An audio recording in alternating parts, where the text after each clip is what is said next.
ప్రస్తుత రాజకీయాలు మల్కాజ్గిరి పార్లమెంటు అభ్యర్థిగా భారతీయ జనతా పార్టీ తరఫున మొట్టమొదటిగా ఈటల రాజేందర్ గారిని ప్రకటించడం జరిగింది.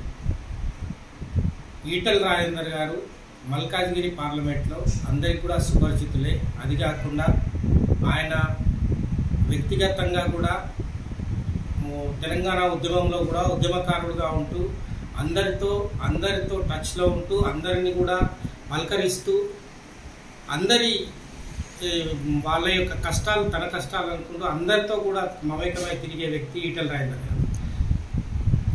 మోడీ గారు వచ్చినందుకు 100% ప్లస్ అవుతుంది. ఈరోజు దేశ రాజకీయాలలో చూస్తే మోడీ గారు తీసుకొస్తున్నటువంటి పథకాలే కానివ్వండి, మోడీ గారు తీసుకొస్తున్నటువంటి సంక్షేమ పథకాలు తర్వాత కార్యక్రమాలు చూస్తుంటే ప్రతి ఒక్కరు భారతదేశ పౌరులందరూ కూడా భారతదేశానికి మోడీ అవసరం, మోడీ కంపల్సరీ ఉండాల్సిందే.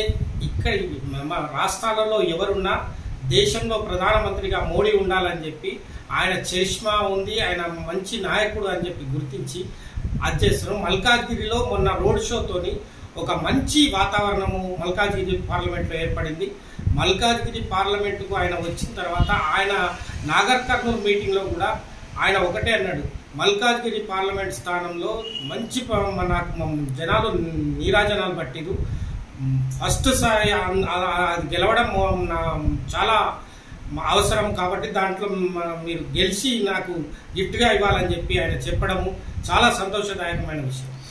కింది స్థాయిలో కంపల్సరీ అట్టడుగు స్థాయి వారికి అందాలని చెప్పి అందరం కూడా ప్రయత్నం చేస్తాం. కానీ ఇంతకు ముందున్న ఇక్కడున్న గవర్నమెంట్ మోడీ తీసుకొచ్చిన పథకాలను కింది స్థాయి వరకు తీసుకుపోవడంలో వాళ్ళు అడ్డంకులు సృష్టించి ఆ మోడీకి ఎక్కడ పేరు వస్తుందో అని చెప్పి ఆ పథకాలను కింది స్థాయి వరకు తీసుకుపోనివ్వకుండా అడ్డుకున్నారు వాళ్ళు.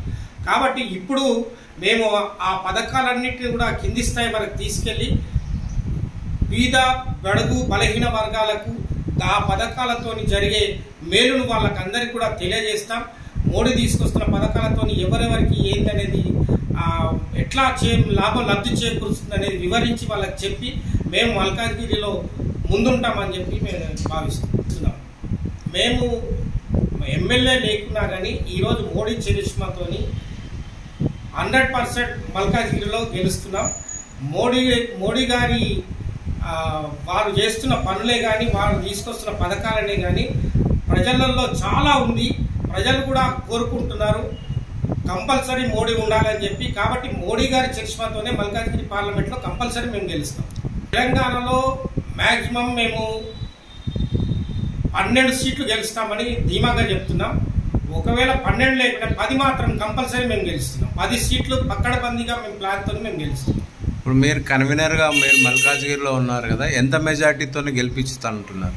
మల్కాజ్గిరి పార్లమెంట్లో 1,00,000 మెజార్టీతో ఈటల రాజేందర్ గారు విజయకేతనం ఎగరవేస్తారని ధీమాగా చెప్తున్నారు.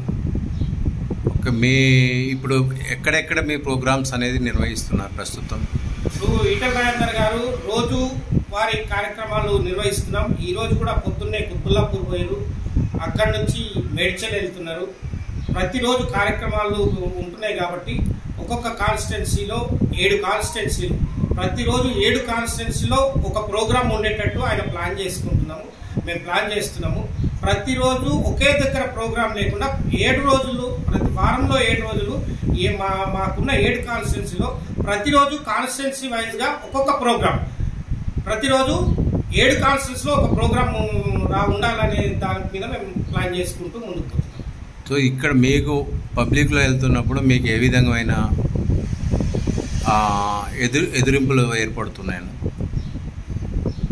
ఇప్పుడు మేము పబ్లిక్లో పోయినప్పుడు మంచి స్పందన ఉంది. భారతీయ జనతా పార్టీకి మంచి స్పందన వస్తుంది. మోడీ గారి మీద అభిమానంతో ప్రతి ఒక్కరు కూడా యువత మాత్రం ముందంజలో ఉండి యువత మోడీ గారికి నీరాజనాలు పడుతున్నారు. మోడీ గారు అనగానే యూత్ మొత్తం ఆకర్షితులై భారతీయ జనతా పార్టీకి ఓటేయడానికి ముందుకు వస్తున్నారు. అలాగే కింది స్థాయి నుంచి కూడా మంచి వాతావరణం ఉంది. భారతీయ జనతా పార్టీ సెంటర్లో భారతీయ జనతా పార్టీ ఉంటేనే భారతదేశంలో మనం ఇవ్వగలుగుతాం అని చెప్పి అందరికి కూడా ఉంది. మోడీ కవితను అరెస్ట్ చేసినప్పుడు దాని మీద మీకు ఎఫెక్ట్ ఏమైనా పడుతుంది? మాకేం ఎఫెక్ట్ పడదండి. అది మోడీ గారు చేసిందనే అది ఈడీ చట్టం తన పని తను చేసుకుపోతుంది అన్నట్టు ఈడీ వాళ్ళు చేసిరు. ఆమెకి ఇంతకుముందు కూడా నోటీసులు ఇచ్చిరు, 2 సార్లు కూడా ఆమెను వచ్చి హాజరు కావాల్సిందిగా చెప్పినప్పుడు ఆమె వెళ్ళలేదు. వాళ్ళు వెళ్ళినప్పుడు వాళ్ళు వచ్చిరు, వాళ్ళు సోదాలు చేసుకుని వాళ్ళకు ఉన్న ఎవిడెన్స్ తోని ఆమెను అరెస్ట్ చేసిరు. కాబట్టి దాని పరంగా భారతీయ జనతా పార్టీలో ఎలాంటి ఎఫెక్ట్ ఉండదు, ఎలాంటి ప్రభావం పడదు.